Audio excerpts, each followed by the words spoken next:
따라합시다. 출애굽 여정과 광야의 교훈. 두 주먹을 불끈 쥐고 두 주먹을, 난 마이크를 들었으니까 여러분은 안 들었잖아. 가자! 가자! 가나안 땅으로 가자! 받자! 받자!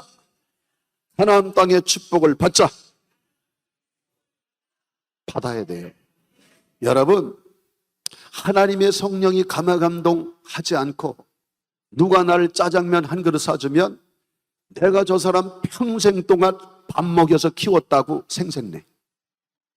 하나님이 감동하는 게 아니면 용돈 10,000원 주고 평생에 학비 대줬다 그래. 그러니까 우리는 일생을 우리를 후원하고 지원해도 생색내지 않는 우리 주님 앞에 신세지고 살아. 알았어요? 네? 부모도 자녀한테 신세 끼치면 은근히 바라는 게 있어. 우리 한 사람도요, 생일 때 되면, 명절 때 되면 속으로 동그라미 치고 있던 만큼 자식들이 용돈 안 주면 혼자 시험 들어. 혼자. 얼굴이 빨종노초 파남부 칠면조처럼 수시로 변해. 공작새처럼 날개를 폈다 접어버려. 그럼 내가 그랬지, 아들, 딸이 신이냐? 당신 마음을 어떻게 알아요? 동그라미 그리지 말고 난 이번 명절에 너희를 통해서 얼마 정도 용돈 받고 싶다. 말을 해야지요. 우리 한 사람이 혼자 동그라미 치고 내 생일에 이렇게 해주겠지. 내가 무슨 하나님이에요. 그 마음을 어떻게 알아? 말을 해야지. 그렇죠? 말을 해야지. 그런데 자기네 생신 때는 자기 압수표 몇 장을 주는데 우리 한 사람 생일 때는 자기 압수표가 한 장으로 돌아오니까 시험이 들만해. 5분의 1이나 5분의 2로 돌아오니까 그럼 말을 해야지. 그렇게 달라고. 근데 혼자 북치고 장구치고 다 해. 우리 하나님은 절대 우리에게 뭘 기대하지 않아. 부모는 명절만 되면 뭔가 조금씩은 기대하지만 하나님은 기대하지 않으니까 우리가 이왕에 신세지고 살 바에는 하나님께 와장창, 중창, 초자장창 신세지고 살게 되길 주의 이름으로 축원해요. 자, 그러면 하나님이 애굽에서 430년 동안 종살이하던 이스라엘 백성을 시나이 광야와 미디안 광야에서 40년 훈련하고 연단시켰던 모세를 지도자로 세워서 애굽의 10가지 재앙을 쏟아부으시고 하나님의 백성들을 애굽에서 광야로 이끌어내신 것은 광야의 모진 고난과 고통과 괴로움과 어려움을 주려고 하는 것이 하나님의 본심이 아니고 이 광야의 훈련을 통해서 가나안 땅의 축복을 담을 그릇, 가나안 땅의 축복을 받을 것을 만들어서 마침내 가나안 땅으로 인도해서 아름답고 광대한 복, 젖과 꿀이 흐르는 복, 시내와 분천과 샘이 흐르는 복을 주시려고 하나님이 광야로 이끌어냈다 이 말이에요.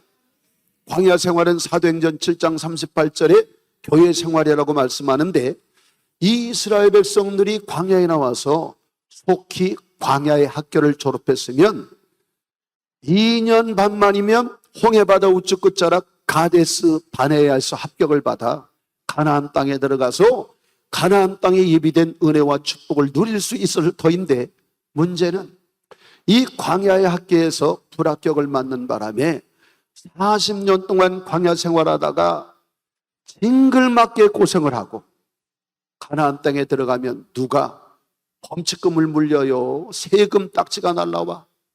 60만 명이 계수받아서 가나안 땅을 들어간 사람은 30만 분의 1 여호수아 갈렙만 들어가더라 그 말이에요.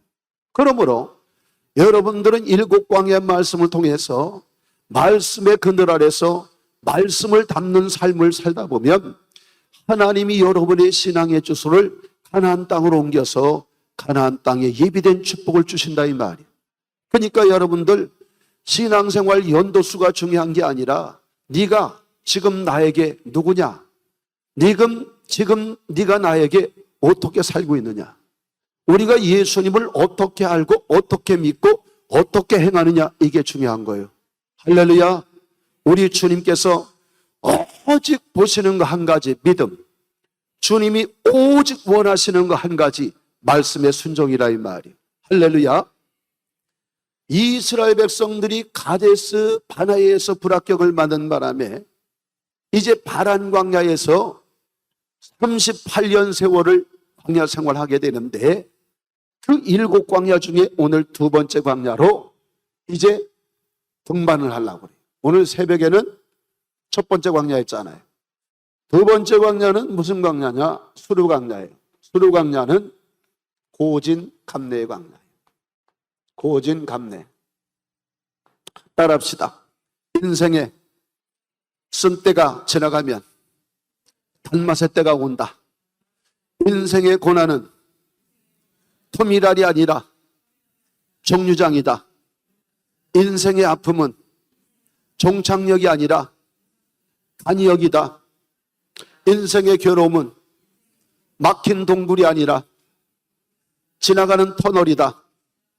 인생의 역경은 종착역이 아니라 과정이다. 이 고진감래라는 사자성어에 담겨진 의미가 이렇게 많아. 예? 더 쉽게 말하면 쓴맛의 때가 지나가면 단맛의 때가 온다 그 말이에요. 자, 그러면 이스라엘 백성들이 홍해 바다 건너서 3일길, 여기가 수르광야예요. 수르광야. 이스라엘 백성들이 3일길을 걸어가는데 거기는 7, 8월에 성지순례 가면 4, 50도를 오르내려. 3일길을 가는데 물이 없어요. 홍해바다는 다시 닫혀서 되돌아갈 수 없고 구름 기둥 불기둥으로 인도해 가는데 3일길을 가는 동안에 물이 없어요. 그러니 이스라엘 백성들이 물을 마시지 못해서 기갈이 들려 죽을 지경 됐을 때 하나님의 마라에 우물로 인도하는데, 목마른 사람이 우물 파고 목마른 사람이 물 들이킨다고 가서 보니까요, 고개를 숙여서 먹을 물은 아니고 양가죽이나 염소가죽으로 우물에 던져서 길어 올려서 먹을 물이더라고. 목마른 사람이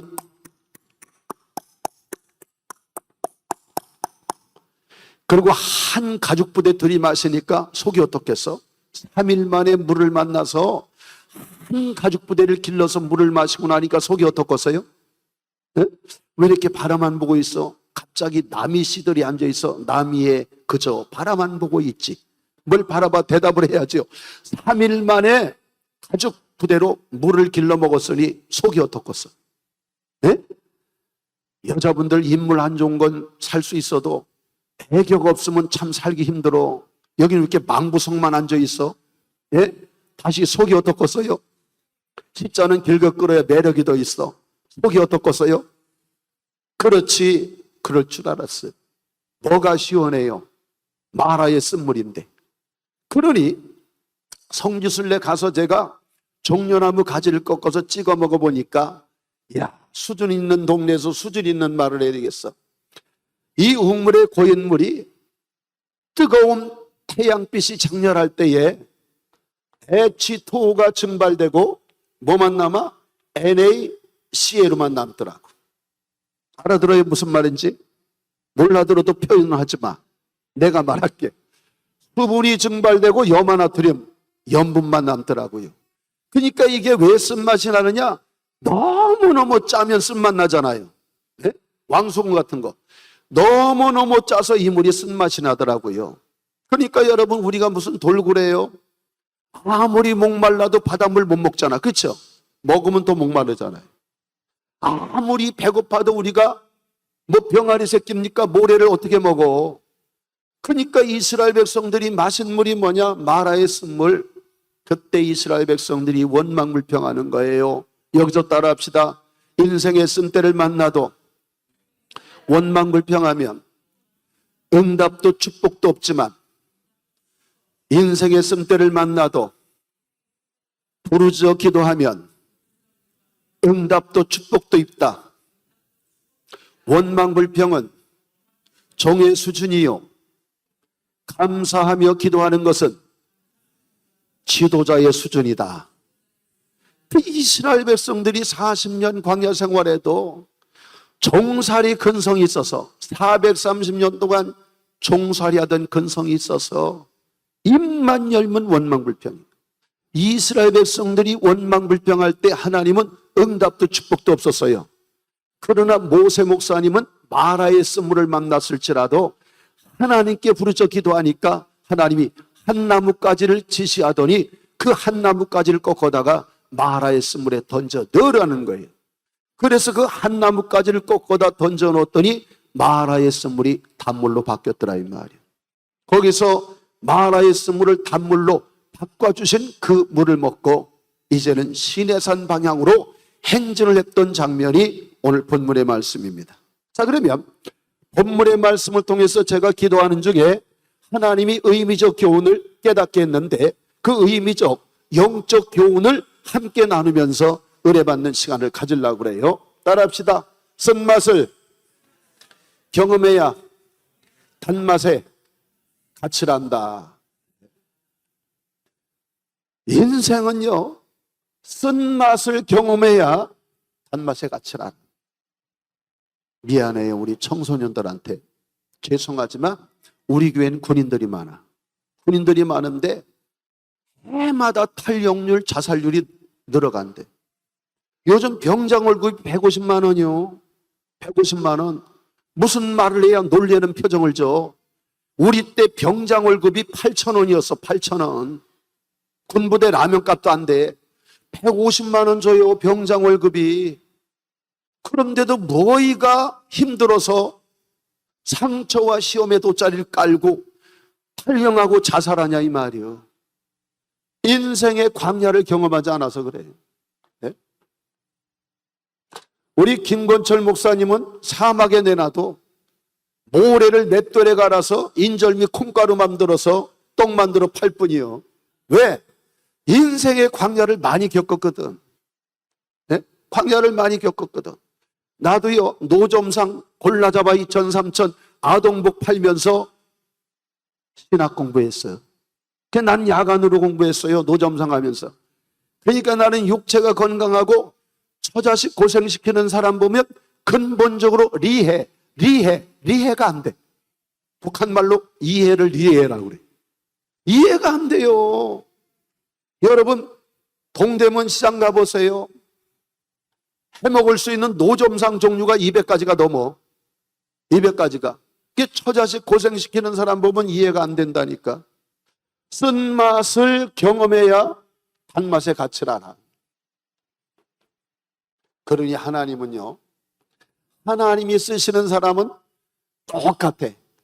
단맛을 경험케 하신 후에 쓴맛의 때에 훈련을 시키든지 쓴맛의 훈련을 시켜서 단맛의 때를 주든지. 의미는 뭐냐?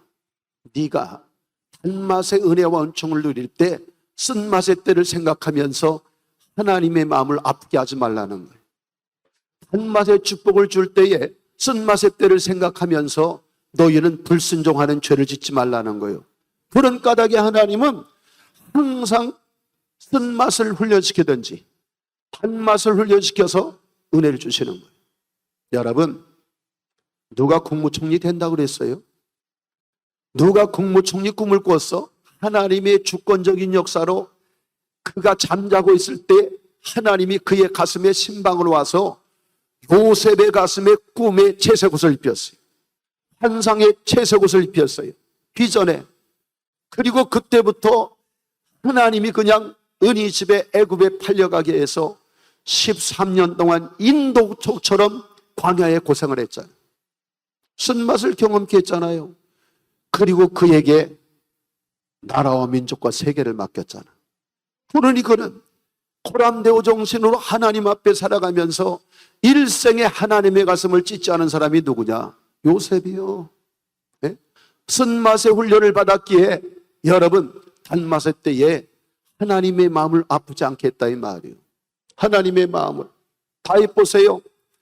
17세의 소년, 아버지한테도 별로 인정 못 받았어. 왕의 오디션, 왕의 콘테스트 할 때에 출연도 안 시켰어요. 그런데 하나님께서 사무엘을 통해서 그에게 이는 그니 그에게 기름을 부어라. 이는 그니 나라와 민족을 맡길 자니 기름을 부으라. 오늘 여러분과 자녀에게도 이 음성 들리길 축원해. 이가 그니 그에게 기름을 부으라. 제가 봉에 다니면 그런 감동일 때가 와요. 저가 그니 기름을 부으라. 그러면 가서 안수해 주는 거예요. 가서 저가 그니 기름을 부으라. 사무엘 통해서 나라와 민족을 맡길 이 땅에 신정 제국의 기초를 놓을 왕이니 기름 부으라. 그래서 여러분, 사무엘이 감람류 기름을 부을 때 다윗에게 성령의 충만함을 입으니, 성령이 충만하면 두 가지 나타나는 정상, 담대해져요.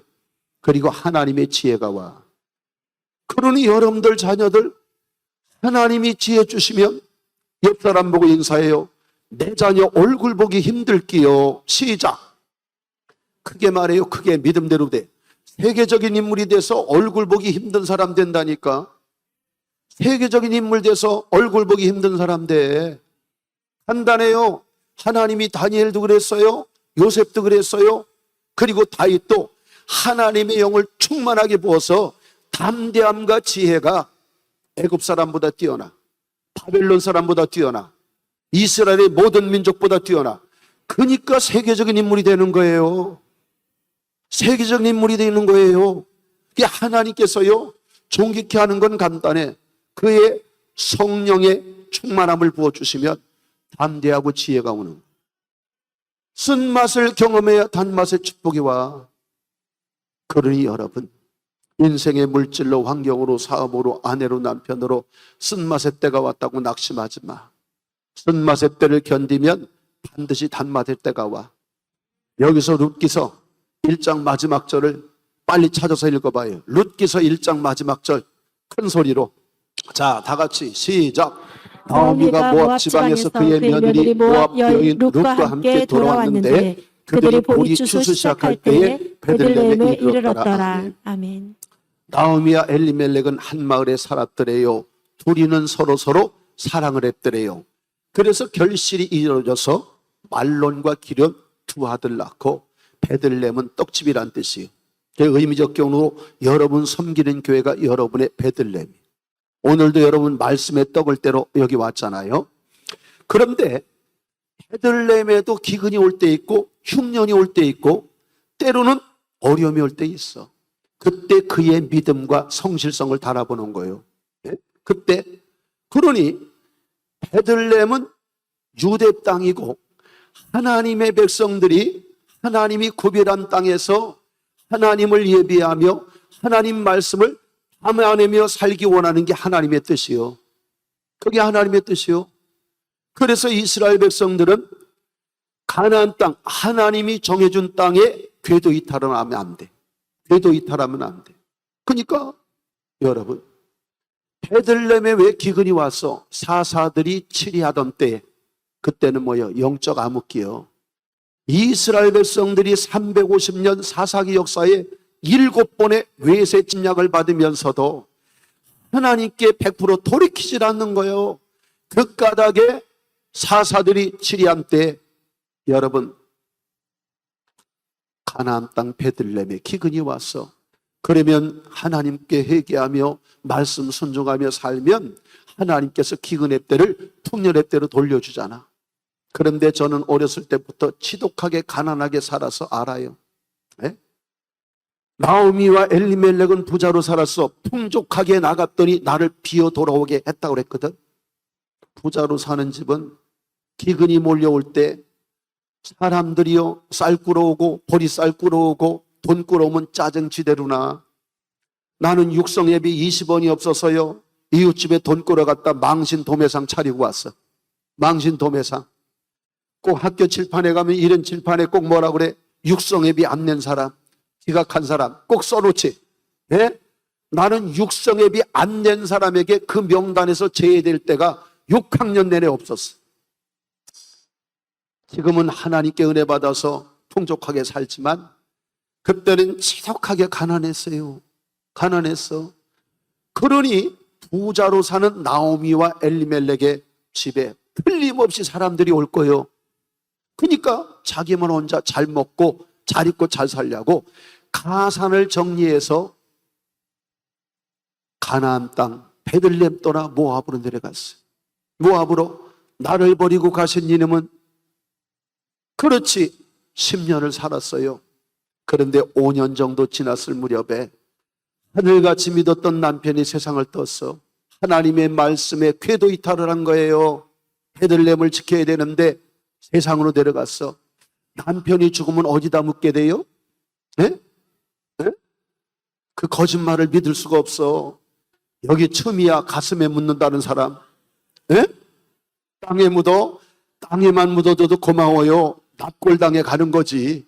납골당에 묻지 무슨 땅에 묻겠어. 그죠? 근데 남성 동무들이요, 납골당에도 가려면 부인한테 잘하셔. 난 공동매지 입구에서 개척을 해서 알아. 정말로 바람 피고 속썩이다가 죽을 때쯤 돼서 부인 찾아온 인간들은 불에 태워갖고요, 공동 화장터에 갖다 재 부어버리고 말아. 공동 화장터는 인천 공동매지 가면 정자처럼 져놨어. 그리고 가운데는 우물처럼 이 둘러서 크게 우물처럼 만들었고 뚜껑 덮어놨는데 그 뚜껑 열고 거기다 버버리고 가면 다시는 안 와. 아셨어? 남성 동무들이요, 부인들한테 잘해요. 그래야 납골당에라도 가. 납골당에. 근데 여기는 매장 문화잖아요. 그러니 남편이 죽었어. 가슴은 아프지만 장례 치르고 나니까 그래, 남편이 죽었어도 그냥 죽은 게 아니라 아들을 둘을 끼쳐놓고 죽었으니 아들 장가 보내서 며느리 보고 손자 손녀 보는 재미에 살아야지. 땀 따다단 땀 따다단. 그래서 결혼을 시키면 얼마나 손자 손녀가 기다리지겠어. 그치요? 나는 아들 딸이 결혼도 안 했는데 상상의 날을 펴고 손자 손녀를 그리워해. 왜? 나이가 딸이 37이고 아들이 33이잖아. 미안해요. 돈들을 잘 버니까 갈 생각을 안 해. 그것들이 싸가지 없이 말해. 왜 내가 돈을 벌어서 그 여자 줘야 되니? 왜 내가 돈을 벌어서 그 남자 줘야 되니? 그럼 나는 미쳐서 바보 같아서 너 엄마한테 돈 갖다 줬냐, 인간아? 돈 갖다 주니까 너희들 대학도 빚 없이 잘 커서 너희들 앞길 열었잖아. 그러니까 아들 따라 들어봐라. 나는 너희가 이 땅에 존재함으로, 내가 너희에게 끼쳐주는 은혜보다 너희가 존재함으로 엄마 아빠가 받는 은혜와 은총과 사랑이 억만배 크단다. 결혼해서 자식 낳아봐. 진짜야. 여러분, 결혼 안 하면은요 모르잖아. 결혼해서 자식을 낳아서 키우면 자식이 존재함으로 인해서 받는 은혜가 내가 자식에게 베푼 은혜보다 억만배 크다니까. 그쵸? 여러분 자녀처럼 잘 클 때 말이에요, 속 속이는 자식은 100명보다 힘들어. 네? 근데 여기처럼 자식들이 다 잘 크면 받는 은혜가 크거든. 그러니까 결혼 안 할 생각하지 말고 그냥 여기 청년들은 다 결혼해라이. 왜 이렇게 끄떡이질 않아? 결혼해라이. 너는 몇 살이야? 중학교 1학년 노는 날 생각하고 벌써부터 생각하지 말고 입대에 5년만 고생하면 60년이 행복해. 아셨지? 열심히 공부하라 이거예요. 그래서 좋은 대학 나오면 직장도 자기가 골라가. 근데 지방 변두리 사이드 언저리 대학 나오면 어디 불러주는 데가 없어. 서울에 있는 대학 나오면 300만 원부터 월급이 시작되는데 지방 언저리 대학 나오면 200만 원 이짝부터 시작돼. 영원히 못 따라가더라고. 내가 보니까. 괜히 기죽는 표정을 줘서 분위기가 어색해지네. 잘 있어요. 나 집에 갈게. 네? 그러니까 여러분, 우리는 절대 인생에 쓴때가 왔다고 낙심하지 마라. 결혼시켰는데 이 썩을 놈들이 세상에 손자 손녀를 못 낳아줄 망정 홀로 된 오머리를 뒤로 두고 세상을 떴네. 자식이 죽으면 어디다 묻어? 그렇지, 가슴에 묻지. 그렇게 참담한 어려움을 맛봤어.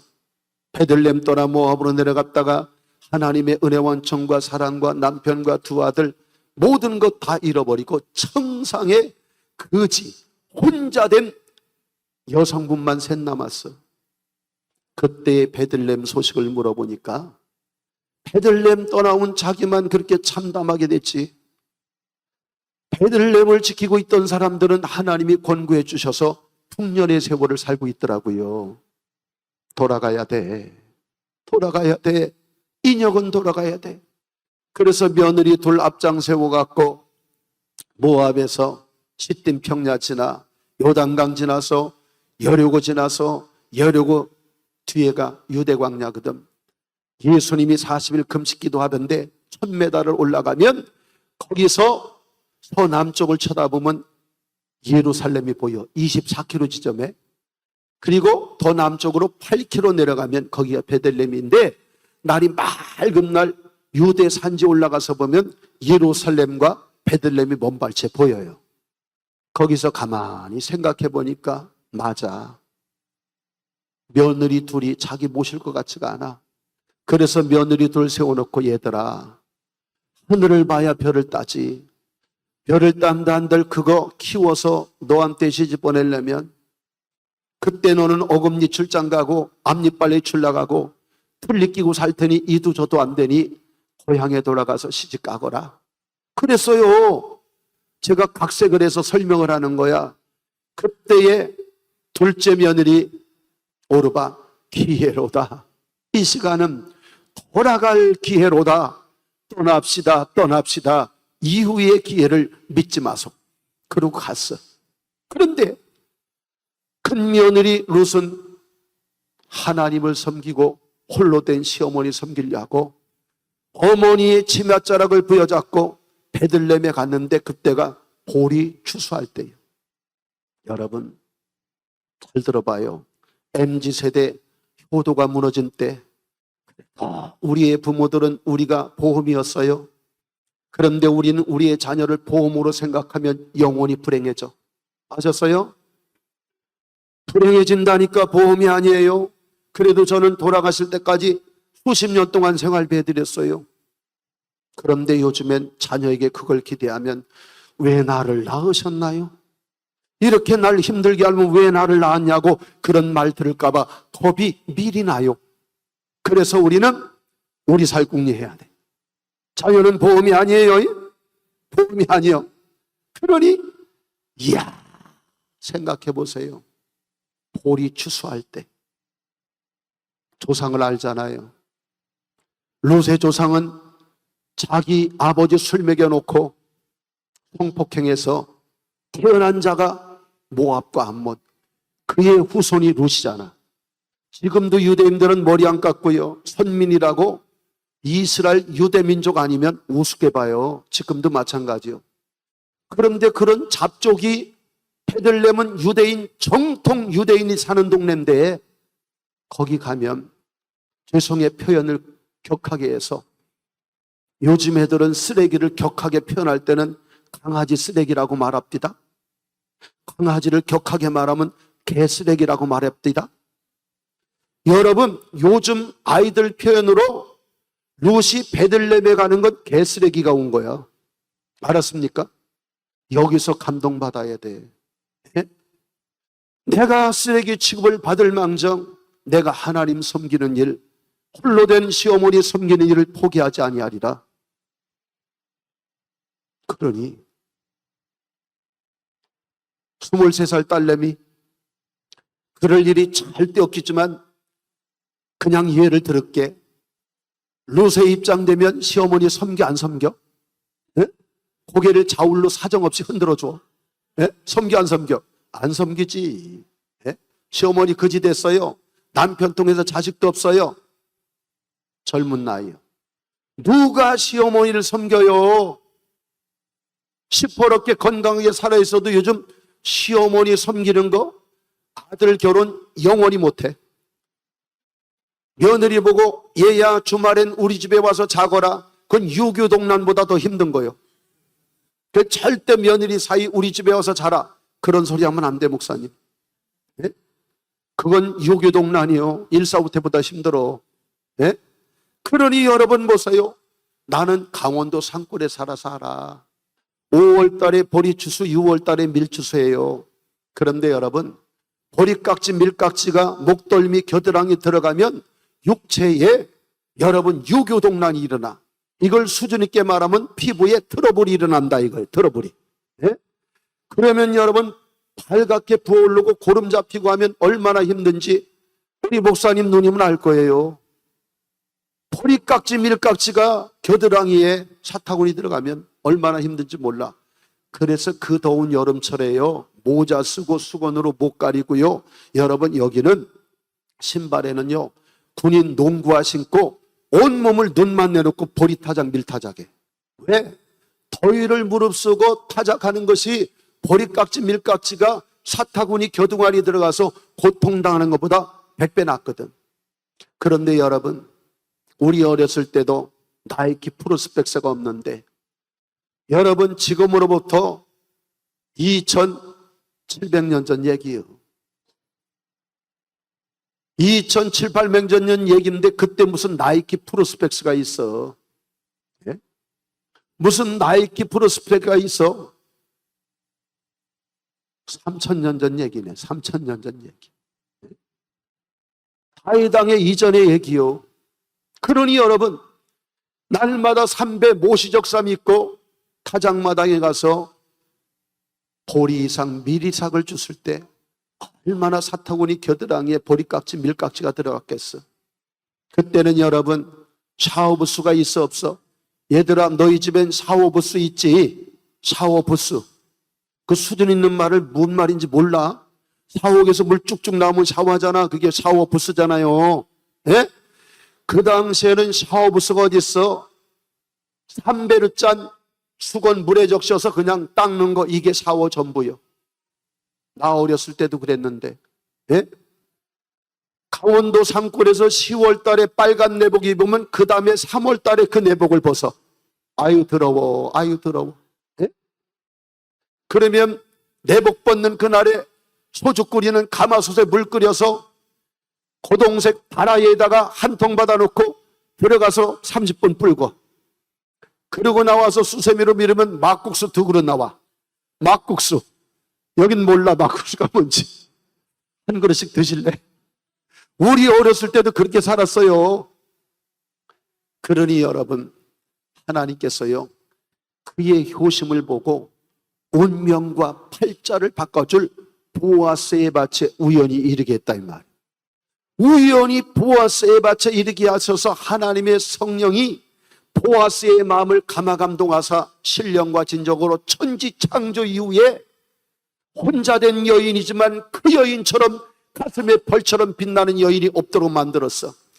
그래갖고 기업물을 짜의 순서로 2번 타자인데 1번 타자를 치워버리고 자기가 1번 타자 돼서 룻을 아내로 맞아 팔자가 바뀌었잖아.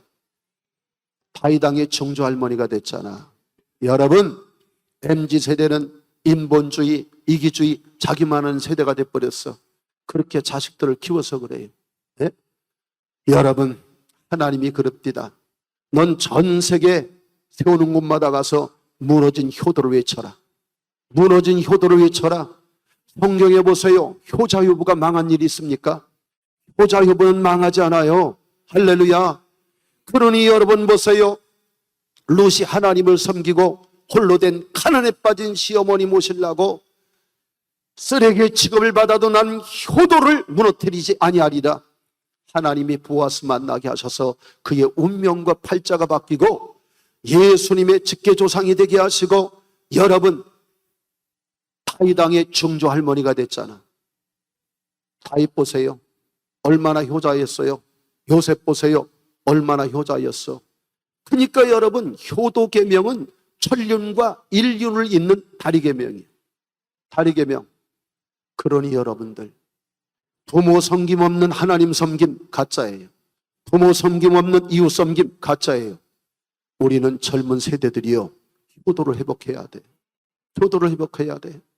제가요 대전에 파남교회라고 갔는데 집회 한 500명 모였습니다.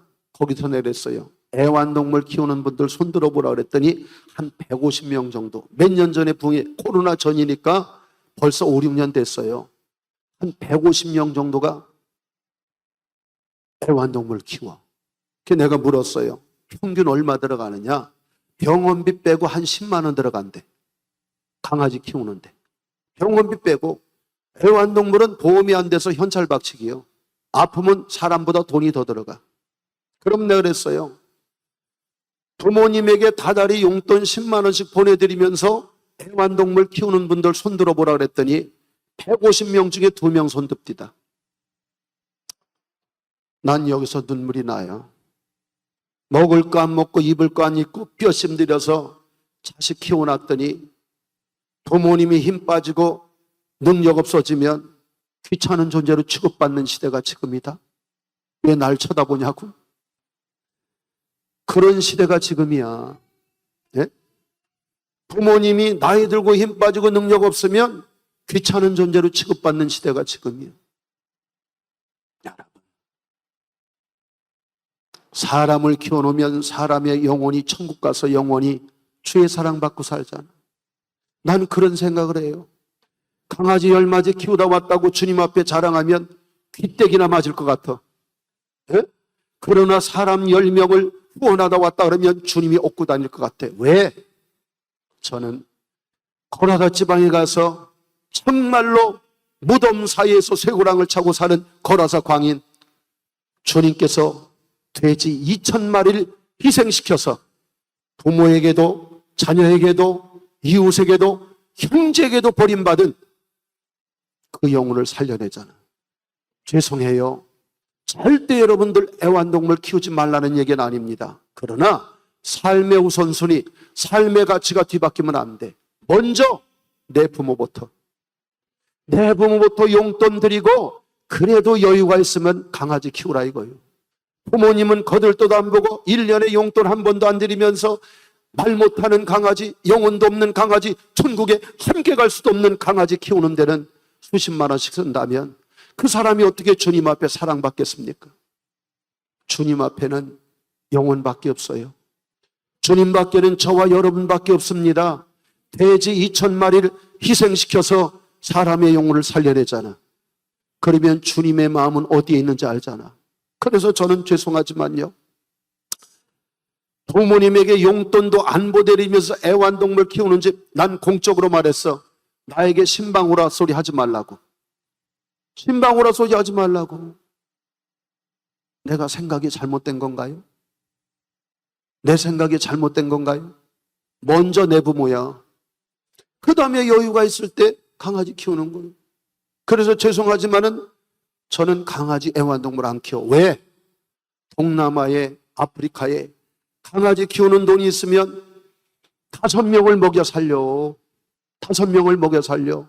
우리가 해외 교회 지금 10번째 교회를 우간다에 세우고 있잖아요. 왜 그렇습니까? 교회 하나 세워놓으면 우주보다 귀한 영혼이 300명, 400명 몰려와. 300명, 400명. 그러니 여러분, 영혼부터지. 영혼부터. 그러니 여러분, 우리는 무너진 효를 회복해야 돼. 무너진 효를. 그러니 베들레헴에 돌아와서 무너진 효를 회복하며 하나님 섬기고 어머니에게 효를 다하니 하나님이 쓴맛의 때를 단맛의 때로 돌려줬어요? 안 돌려줬어? 그렇지요. 베들레헴으로 돌아와서 하나님 섬기고 효를 다하니 쓴맛의 모압을 단맛의 베들레헴으로 바꿔줬잖아. 그리고 여러분, 다시는 어디로 안 내려갔어? 다시는 모압으로 안 내려갔잖아. 그러니까 나오미를 통해서 주는 교훈이 뭐냐? 너희는 단맛의 은혜와 은총을 줄 때에 쓴맛의 때를 생각하면서 범죄하지 말라는 거예요. 할렐루야. 무너진 효를 회복합시다. 효를 회복합시다. 다음은 따라합시다. 고난의 현장에 주님을 모셔라. 고난의 현장에 주님을 모시라는 거예요. 이 마라의 씀을 가면 에셀나무하고 종려나무가 많아. 그런데 거기를 연구하는 가이드, 이집트 가이드가 그런 얘기를 해요. 여기 던져놓은 나무까지는 종려나무 가지였을 것이다. 왜? 종려나무 잎이나 껍질이 산성물을 알칼리 성물로 중화작용의 역할이 있어요. 네이버 검색해보면 그렇게 나옵니다. 그러니 여러분, 예수님께서 낙이 타고 벳바게에서 예루살렘으로 입성하실 때 6월절 때 그때요, 100만 명 이상이 예루살렘에 모여요. 100만 명 이상이 예루살렘에 모여. 그러니 그 사람들이요, 바닥에는 종려나무 가지를 깔고 종려나무 가지를 흔들면서 호산나 다윗의 자손 예수여 영광을 받으리로다. 종려나무는 예수 그리스도를 의미하는 거예요. 종려나무의 나무의 이름은 부활과 승리를 상징하잖아. 부활과 승리. 종려나무는 밑둥을 베어내도요, 그 뿌리에서 격가지가 자라서 또다시 열매를 맺는 게 종려나무예요. 종려나무는 버릴 게 없어요. 종려나무는 버릴 게 없어. 그런데 여러분, 한 나무, 성경에 나무는 사람을 의미하는 경우가 많지만 한 나무, 그건 예수 그리스도를 의미해. 여러분, 생명나무는 예수 그리스도밖에 없잖아요. 한 나무는 예수 그리스도를 의미해. 여러분, 인생의 고난과 역경이 몰아칩니까? 거기에 주님 모셔. 우물은 교회를 의미하고 사람의 심령을 의미해요. 에스겔서 47장 1절로 이하에 보니까 환상 중에 에스겔이 예루살렘의 완성된 모습을 보는데 그 예루살렘 문지방에서 여러분 물이 흘러나왔죠. 그 물이 일천청을 청량하니 발목, 무릎, 허리, 어깨에 창이라니 그 물이 흐르는 곳마다 사는 역사가 있잖아요. 성령, 그 물은 성령을 의미해. 살리는 역사, 성령은 살리는 영이잖아요. 할렐루야. 성령은 살리는 영. 그러니까 여러분, 우물에서 생수가 나오는 것처럼 교회에서 말씀을 통해 찬양과 예배를 통해서 주님이 성령을 부어주시잖아. 그러므로 우물은 교회를 의미해. 그리고 요한복음 7장 37절로 38절에 보니까 내 이름을 믿는 너희의 배에서 생수의 강이 흘러나리라. 그래서 우물은 눈에 보이는 유형의 성전과 눈에 보이지 않는 무형의 성전, 여러분 심령 성전을 의미해. 그러니까 여러분, 내가 섬기는 교회나 여러분 내 심령에서 여러분 쓴물이 올라올 때가 있어. 성경을 연구해 보면 여러분 무형의 성전이 모이는 여기가 유형의 성전인데 하나님은 유형의 성전과 무형의 성전을 따로 구별하지 않았더라고. 그 예수님께서 여러분 보세요. 교회의 본질을 무너뜨린 예루살렘 성전을 헐어버리라 그랬잖아. 그런데 헐어버리라고 하신 예수님이 절기 때만 되면 왜 예루살렘 성전에 가셨어? 그건 교회가 본질을 잃어버리고 여러분 경제 공동체를 만들어버리니까 허물어버리라 그랬지. 교회는 예배 공동체, 기도 공동체, 생명 공동체지 다단계나 갯놀이에서 경제 공동체를 만들면 안 돼요. 지난번에 내 동기 목사가 교인들에게 RSM을 준비해 줘야 되는데 그 RSM이 뭐냐? 애터미 다단계에 가입시켜야 된대. 내가 그랬어. 목사가 기도하고 말씀 증거해서 영혼 살리는 게 일이지. 그 사람들이 지혜롭게 알아서 자기 살궁리하면서 돈 벌고 열심히 살아. 왜 교회 애터미를 끌어들여? 내가 그냥 쓰고 싶으면 애터미 쓰면 되지. 교회에서 목사가 말씀과 기도는 뒤로 하고 애터미 많이 내 밑으로 가입시키면 그 사람이 쓰는 게 나한테 이익 오잖아. 그게 경제 공동체지 뭐요. 절대 교회는 경제 공동체 만들면 안 돼. 교회는 생명 공동체, 은혜 공동체, 기도 공동체지요. 본질이 무너지니까 예루살렘 성전을 허물어 버리라고 그렇게 하신 거예요, 주님이. 할렐루야. 그러니 여러분들 보세요.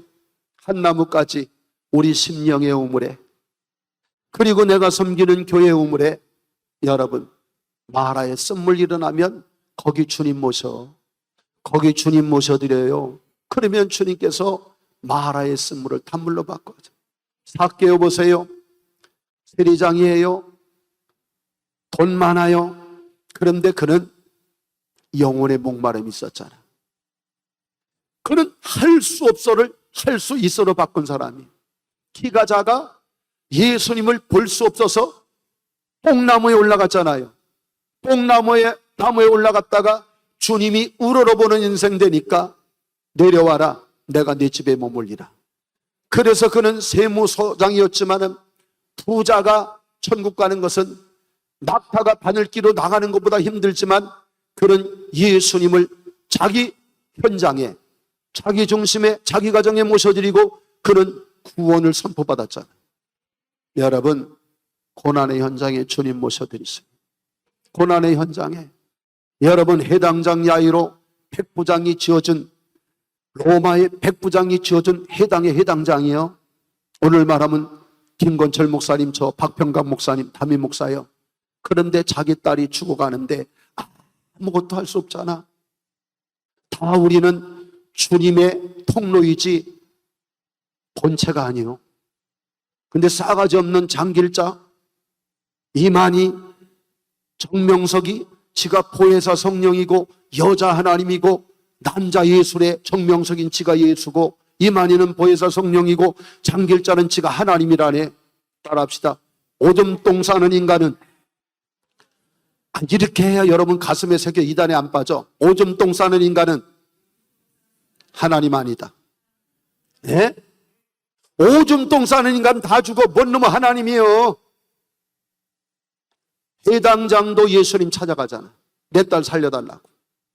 다 우리는 하나님의 통로로 쓰임받는 것이지 본체는 우리 주님이야. 오직 주님 찾아가잖아요. 인생은 다 죽음의 고비를 넘을 수 없는 한계가 있어. 주님을 모셔드리니까 벌리다금.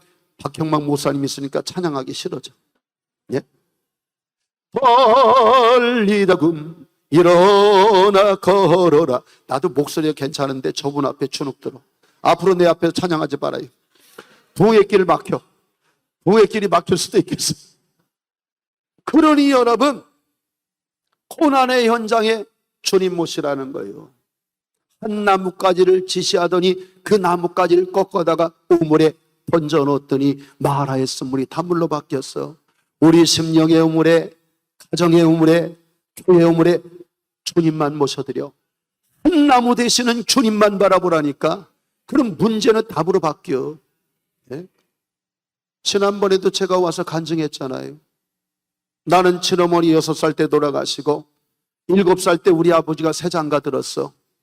그 어머니가 내 중3 때 안진백에 대해서 쓰러졌는데 백약이 무효하고 1000개의 병원이 못 고쳐. 그때 우리가 친애삼촌 전도받고 온 가족이 할머니, 아버지, 어머니 그리고 우리 군대에 큰형은 군대가 있었고 나머지 사남매.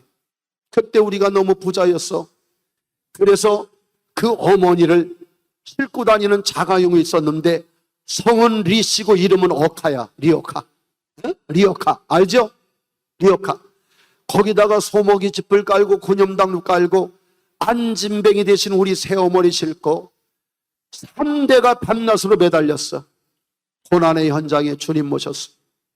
고난의 현장에 주님 모시고 3대가 밤낮으로 교회 가서 부르짖어 기도하니 하나님께서요 안진뱅이 되신 지 6개월 만에 대나무같이 마른 뼈다구 위에 새 힘줄 3살 새 가죽을 입혀서 다시 일어나신 어머니가 30대 후반에 주저앉던 어머니 다시 일어나셔서 93세까지 걷고 뛰고 잡수다가 올 4월에 소천하셨어요.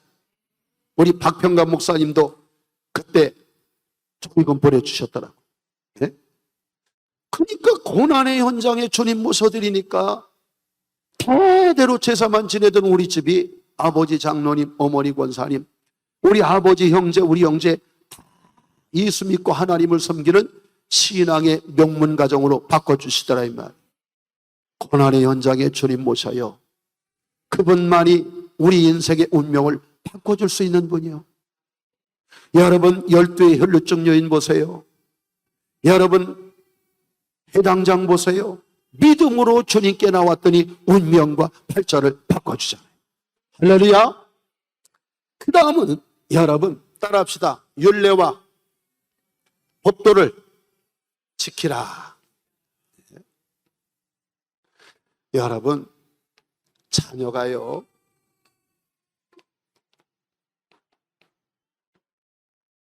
속썩이면 사랑하는 남편이 여보 내가 오늘 스트레스 받고 기분도 안 좋으니 스트레스 해소 차원에서 내가 애들 좀 때리겠수.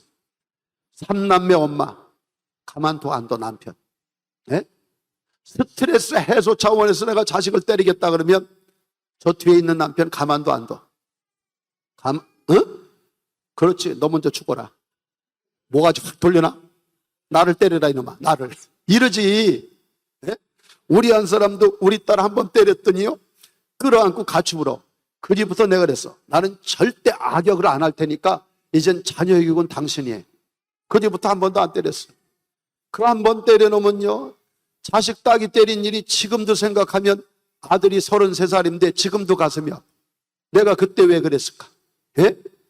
그러니 하나님이 택한 백성에게 마라의 쓴물을 맛보게 할 때 심심해서 할 일이 없어서 그래서 그러는 게 아니에요. 우리 한 사람도요, 애기 어렸을 때 때리면 반드시 율례와 법도가 있더라고. 네가 나이 몇 살이냐? 왜 BYC는 벗어서 네 침대에 놔두냐? 세탁기에 누라고 안 했어? 세탁기에 빨아진 BYC 건조대에 좀 넣으라고 안 했냐? 건조대에 말른 BYC 좀 개서 네 방에 갖다 놓으라고 안 했냐?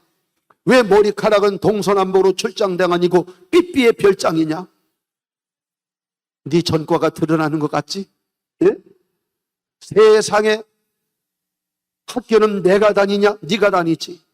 그렇게 컴퓨터 4-5시간 매달려서 게임만 하면 어떻게 네가 대학을 가니? 어우, 뭔 살아. 네가 학교 가지 내가 학교 가냐?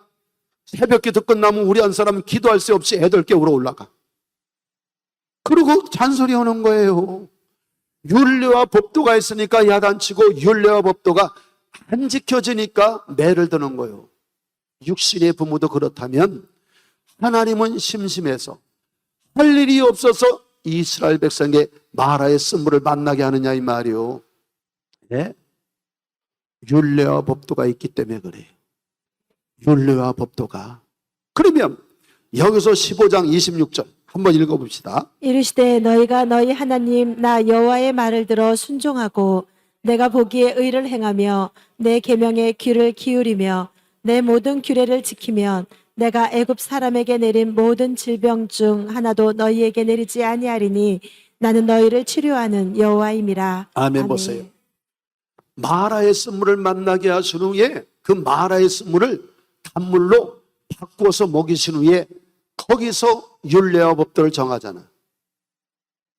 그러니까 하나님이요, 이유 없이 까닭 없이 마라의 쓴물을 허락하는 게 아니라니까. 이유 없이 까닭 없이 마라의 쓴물을 허용하는 게 아니요, 그 속에 하나님의 뜻, 하나님의 섭리, 하나님 말씀이 쓴물 속에 녹아져 있다 이 말이에요. 그러니까 여러분, 우리는 인생 가는 길에 신앙의 역경 속에 환난과 고난과 어려움 만나면 하나님께 나가서 환경을 바꿔달라고 하지 말고 이 환경의 어려움 속에서 내게 말씀하시는 율례와 법도가 뭔지 깨닫게. 그러니까 여러분 보세요. 제가 1990년 12월 18일이 내 인생의 6.25 동란이에요.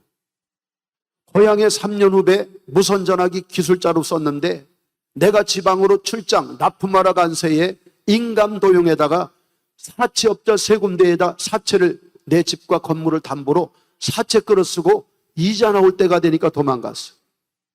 그래서 건물 날리고 집 날리고 사연이 길어. 그때 너무 하루아침에 거지가 되니까요, 자살하고 싶더라고. 그때 하늘산 눈밭에 가서 하나님 앞에 살려달라고 탁 기도하는데 해결해 준다 소리 안 하고요, 시편 107편 10절부터 22절까지 말씀으로 응답하더라고. 네? 네가 흑암과 어둠의 그늘에 앉는 것은 나의 뜻을 거역해서 그렇다는 거예요. 나의 뜻을. 네가 네 어머니 안진맥이 됐을 때 네 어머니 일으켜주면 목사 되겠다고, 주의 종 되겠다고 서원하지 않았냐 이거예요. 근데 나이가 32이 되도록 왜 순종 안 하는 거예요? 내가 널 써야 하는데.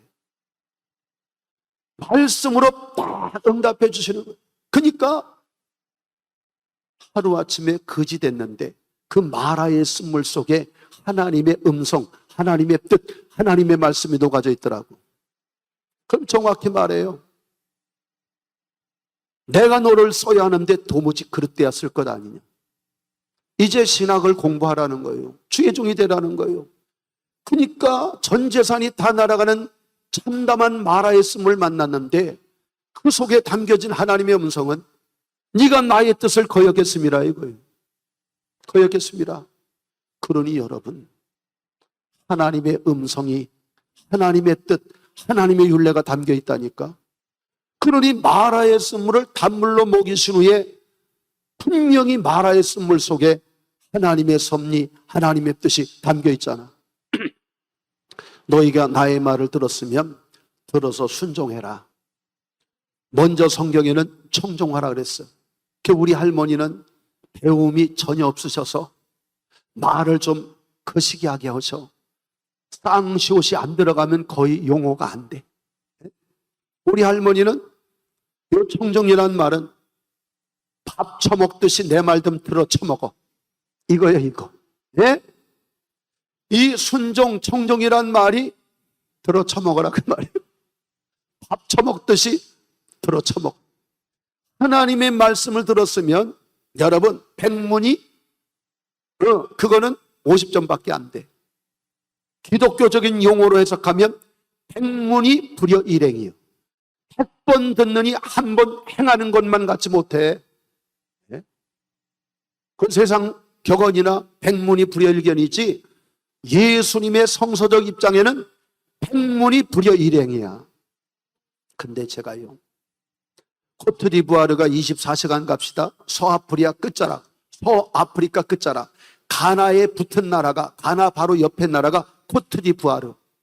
들어는 봤어요? 축구선수 드록구바가 유명한데요. 거기다 우리가 교회를 하나 세웠는데 멀기는 참 멉디다. 그런데 여러분, 목회를 해보니까 세상에서 제일 거리가 먼 데가 어딘 줄 알아? 브라질이 아니에요. 머리에서부터 가슴까지가 제일 거리가 멀더라고. 예? 28년째 설교를 해도 여전히 변화되지 않는 사람이 있어. 지식이 믿음이 돼야지. 아는 건 뚫어지게 잘 알아. 듣는 건 많아서. 그런데 행하는 게 없어요. 행하는 게 없어. 우리 교회 의원사 남편이 한 달에 2, 3천만 원씩 벌어. 그런데 11조는 천지 창조 이후에 변함없이 눈가림으로 20만 원에. 권사님, 전도사님이셔? 그런 사람들은 머리님을 뽑아야 될까 안 뽑아야 될까? 응? 왜 대답이 없어? 2, 3천만 원 버는데 신령과 진정으로 천지 창조 이후에 변함없이 11조 20만 원. 주님은 하나님이신 분이 생명까지 줬는데 주님이 다 주신 것 중에 그거 구별하는 게 어려울까? 안 바뀌어. 네? 머리부터 가슴까지. 여러분, 죄송해요. 창세기 14장이나 창세기 28장에 보면 죄송하지만 11조는 물질의 문제가 아니야. 구원의 문제예요. 구원의 문제. 예? 잘 들어야 합니다. 여러분, 모세를 통해서 계명으로 선포되기 전에 아브람과 야곱은 자발적으로 11조의 물을 하나님께 구별해 드렸어. 왜? 조카롯이 전쟁에서 다메섹으로 끌려갔잖아. 그때 318명의 종들을 데리고 가서 술에 만취되어 다 코가 삐뚤어져서 잠자고 있을 때 종하고 그리고 조카롯과 재물을 다 찾아왔잖아. 그렇게 승리하고 돌아오는 길에 예루살렘 왕 멜기세덱이 뭘 가지고 나왔어요? 여러분, 떡과 포도주를 가지고 나와서 승리하고 돌아오는 아브라함을 축복했잖아. 그때의 감화 감동을 받은 아브라함은 멜기세덱 제사장이 말하지 않아도 내 소유의 11조를 드리겠다 그랬거든. 그런데 그 멜기세덱 제사장이 이거는 죄가 하나님 앞에 깨달은 거예요. 멜기세덱 제사장이 히브리서 7장에 보니까 구약에 현현하신 의의 왕 예수라는 거예요. 그는 의의 왕, 이사야 11장 1절로 이하에 보니까 예수님이 의의 왕이라는 거예요. 구약에 현현하신 예수가 멜기세덱. 그분이 승리하고 돌아오는 아브라함을 축복하려고 뭘 가지고 나왔어요? 떡과 포도주를 가져왔는데 요한복음 6장 35절에 보니까 떡은 생명이요, 마태복음 26장 28절에 보니까 포도주는 죄사함이라는. 예수님께서 사람의 몸을 입고 이 땅에 오실 때 뭘 가져왔어요? 죄사함과 생명을 가져왔다 이 말이에요. 그래서 죄사함과 생명의 축복을 받은 일에 너무 감사해서 그 증표로, 그의 입증으로, 그의 확증으로, 그의 믿음으로 11조를 드린 거야. 11조는 내가 용서와 죄사함과 구원을 받았다는, 죄사함과 구원을 받았다는, 죄사함과 생명을 받았다는 증표, 표시, 확증, 입증, 이게 11조야. 이건 물질의 문제가 아니라니까 그래요. 그러면 왜 그렇게 예를 드리냐? 창세기 28장 10절로 22절에 야곱도요 11조의 뭘 드리겠다고 서원했어. 그런데 창세기 31장 13절에 보니까 내가 태어난 곳, 영적으로 거듭난 곳 베델로 돌아가서 내게 소원을 갚으라고 말했잖아. 그러니까 야곱도 11조를 소원한 게 뭐냐? 사닥다리 하나님을 만나서 영적으로 출생한 것을 기념해서 11조의 힘을 드린다고 한 거예요. 창세기 31장 13절에 내 출생지로 돌아가라. 육적 출생지는 부엘세바였지 베델이 아니란 말이요. 그런데 베델로 돌아가라고 한 것은 너의 영적 출생지, 영적으로 거듭난 곳, 그곳으로 가서 네가 거듭남의 증표로 11조를 드려라 이 말이에요. 그러니까 여러분 11조는 물질이 아니에요. 구원의 증표, 죄사함의 증표와 입증과 확증, 그게 11조야. 나는 주님의 보혈의 피로 죄사함과 생명을 얻었습니다 하는 믿음의 증표, 입증이 11조란 말이에요. 그러니까 그걸 가르쳐줘도 우리 교회는 안 해. 네? 그 11조 안 드리는 사람 구원받기 어려워요. 말라기 3장에 말하잖아요. 저주가 임한다고. 저주받는 사람이 어떻게 천국 갑니까? 마태복음 23장 23절에 바리새인 서기관들을 주님이 저주했잖아요. 저주했잖아. 그러면 여기서 여러분들이 가슴을 쳐야 돼. 여러분 히브리 문학으로 하나 10분의 1 이거는 세 가지 의미가 있어. 세 가지 의미. 잘 들어 여러분들. 다른 데 가니까 요거 설교하는 순간에 많은 사람이 웁디다. 울어. 요거 설명하니까. 열의 하나 이 의미는 히브리어로 개념을 설명하면 열의 하나는 첫 것이다 이 말이에요. 첫 것. 여러분 하나님의 처음이 누구요? 만세전부터 처음부터 같이 있던 분은 예수님이요. 예수님이에요. 첫 것. 그 다음에 여러분 대표라는 의미가 있어. 열의 하나는 대표라는 의미. 그러니까 여러분 하나님 나라의 대표 예수님이에요. 그 다음에 여러분 전부 모두라는 의미야.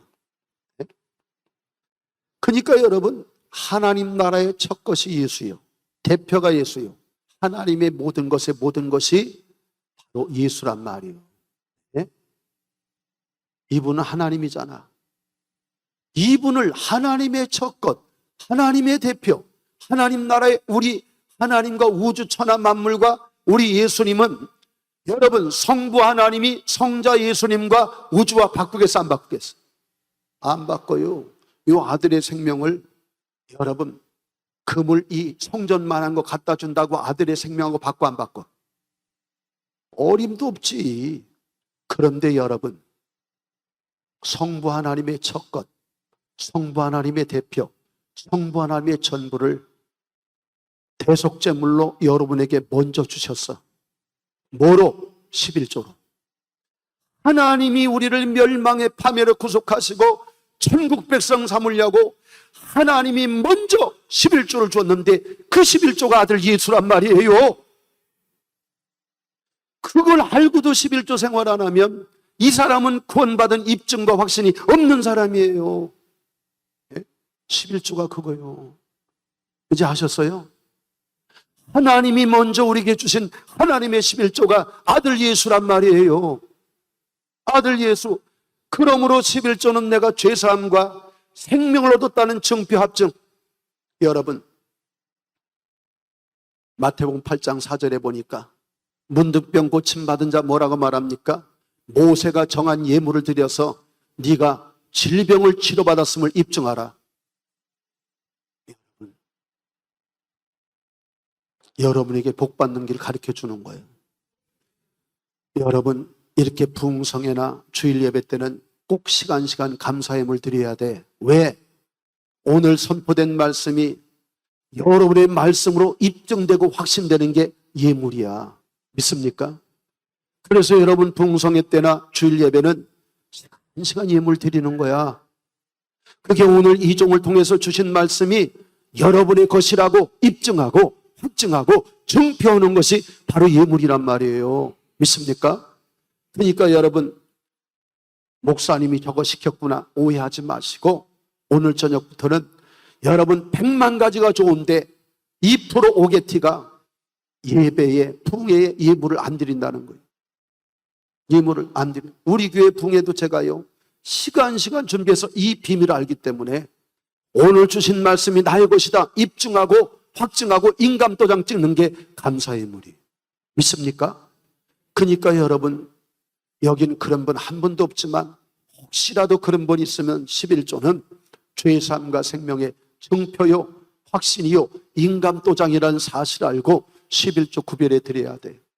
순종하시길 축원합니다. 순종하시길 축원해. 그리고 뭐라고 말합니까? 내가 보기에 의를 행하라는 거예요. 근데 제가 목회를 28년째 해보니까 하나님의 말씀과 하나님의 뜻을 떠난 자기만의 의의가 있어. 뭐 이 정도 하면 되지, 이렇게 하면 되지. 그건 네 생각이고 하나님의 말씀에 자기 지혜, 자기 똑똑함, 자기 경험, 자기 감정을 올려놓는다니까. 어떻게 그렇게 하고 살아요? 그럼 그렇게 하고 사는 사람은 다 망했냐? 꼭 그래요. 주일날 결혼식에 갔다 오면 그래요. 인정상, 감정상, 애정상 갔다 올 수 있지 어떻게 그렇게 하고 살아요?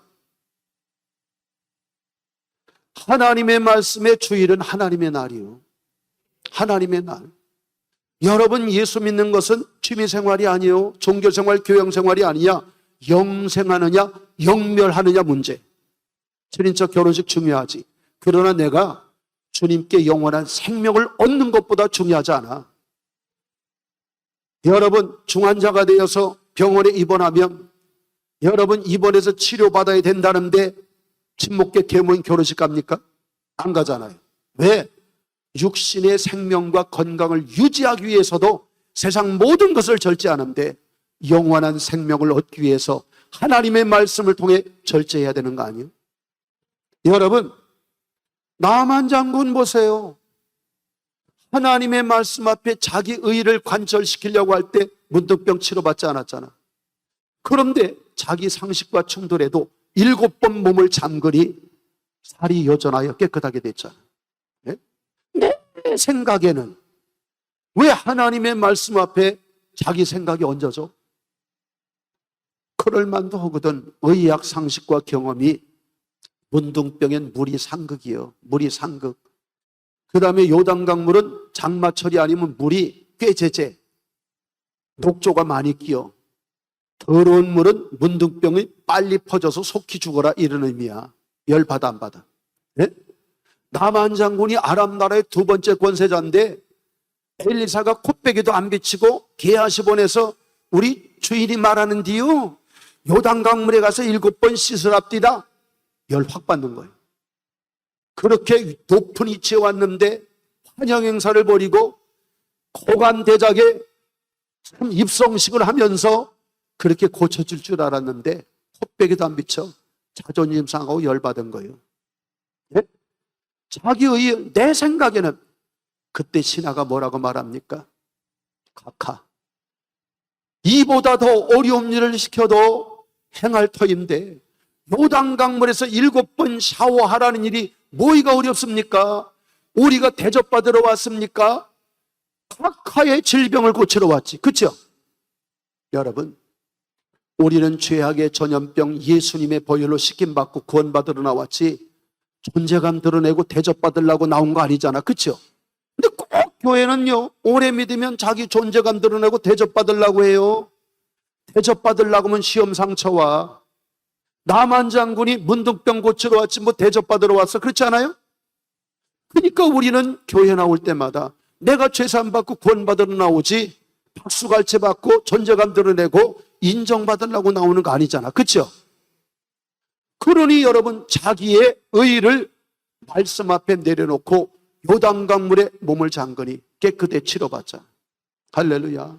그러니까 여러분, 우리는 하나님 말씀 앞에 자기 의, 자기 감정, 자기 기분, 자기 상식, 자기 똑똑함 내려놔야 돼. 목회가 이런 사람 때문에 힘들어. 네? 꼭 하나님의 말씀 앞에 자기 경험을 얹어, 자기 지혜와 지식을 얹어. 그러니까 순종을 안 하는 거예요. 순종을 안 하는 거예요. 우린 하나님의 말씀 앞에 내 경험, 내 지식, 내 의를 버리게 되길 주의 이름으로 축원합니다. 그 다음에 뭐래요? 말씀에 귀 기울이래. 예? 여러분, 하나님의 말씀을 계시록 말씀에 계시록 1장 3절에 읽고 듣고 지키는 자가 복이 있다 그랬잖아. 우리는 된 일의 말씀도 많이 알아야 되지만 될 일의 말씀이 요한계시록이요, 될 일의 말씀도 많이 읽고 깨달아서 다가올 미래를 준비하는 지혜로운 성도가 되길 주의 이름으로 축원해. 그 다음에 뭐래요? 지키라는 거예요. 지키라는 거. 지키라는 거. 이제는 시간이 됐으므로 마지막이에요. 마지막. 따라합시다. 예비된 축복을 바라보라. 네? 이 이스라엘 백성들이 왜 절망하고 원망하고 좌절했습니까? 마라의 쓴물이 그들의 종착역인 줄 알았어. 종착역인 줄 알았어. 그래서 절망하고 좌절하고 원망불평했어. 나는 여기서 이걸 깨닫고요. 이야, 저 시흥 명성교회 송한철 목사님 교회 가서 이 말씀 전하고요, 이 말씀으로 힘을 얻고 교회가 완전히 회복됐어요. 제가 부흥집회 갔을 때 송한철 목사님 교회 이제 문 닫아버리고 남원에 가서 기도원이나 하려고 그렇게 마음먹었어. 그래서 내가 그랬어. 힘들고 어렵다고 내 자식 버리냐. 저렇게 충성하는 권사님, 저 집사님 똑같은 예수 믿는데 당신 하나 쳐다보고 이 교회에 충성했잖아. 신앙의 아들, 딸 아니요? 아무리 어렵고 힘들어도 내가 굶어 죽어도 자식은 먹여야 될 거 아니요? 목사님, 조금만 견뎌. 그러면 엘림의 축복과 지금 교회에 마라의 쓴물이 일어났을지라도 조금만 더 견뎌. 그러면 엘림의 12샘의 축복이 터져. 이스라엘 백성들이 마라의 쓴물을 만났는데 거기서 시내산 방향으로 10km를 가니까 엘림 지역이 펼쳐지는데 거기는 12샘의 샘물이 터지고 70주 종려나무 은혜와 은총과 능력의 그늘로 샘이 마르지 않도록, 샘이 메꿔지지 않도록 여러분 우산이 되어 가리워주고 성벽이 되어 막아주더라 이 말이에요. 그러니까 여러분, 마라의 쓴물 만났을지라도 절대 절망하지 마세요. 왜 나만 겪는 고난이냐고 낙심하지 마라. 고난의 뒤편에 주님이 주실 축복 미리 보면서 감사하라. 이스라엘 백성들이 마라의 쓴물을 만나기 2500년 전에 이미 하나님은 12샘의 축복을 예배해놨더라고요. 12샘의 축복을 예배해놨더라고요. 70주 종려나무 그늘로 그 샘을 지키고 있더라 이 말이요. 그러니 여러분, 그때에 1층은 상가요, 2층은 본당, 3층은 교육관인데 코로나 전에는 외딴 데에 상가 져서 분양이 안 됐어요. 세를 안 들어와. 그런데 코로나 때에 세상에 배달의 민족, 배달 음식이 아주 한국을 제패했잖아. 그렇죠? 그때에 거기 중국집, 치킨집, 피자집이 가게 3개를 다 세를 들어온 거예요. 코로나 때문에. 그래서 다달이 월세가 딱 들어오니까 교회 빚 갚고요, 성전이 회복되는 거예요. 지금은 여기요, 아산에다가 땅을 몇백 평 사서 교육관까지 다 줬어. 여러분, 마라의 쓴물을 만난 분 혹시 있습니까? 엘림의 12샘의 축복을 기대하고 조금만 더 견뎌. 10km만 견디면 마라의 쓴물이 엘림의 12샘의 축복으로 바꿔주심을 믿고 승리하게 되길 주의 이름으로 축원합니다.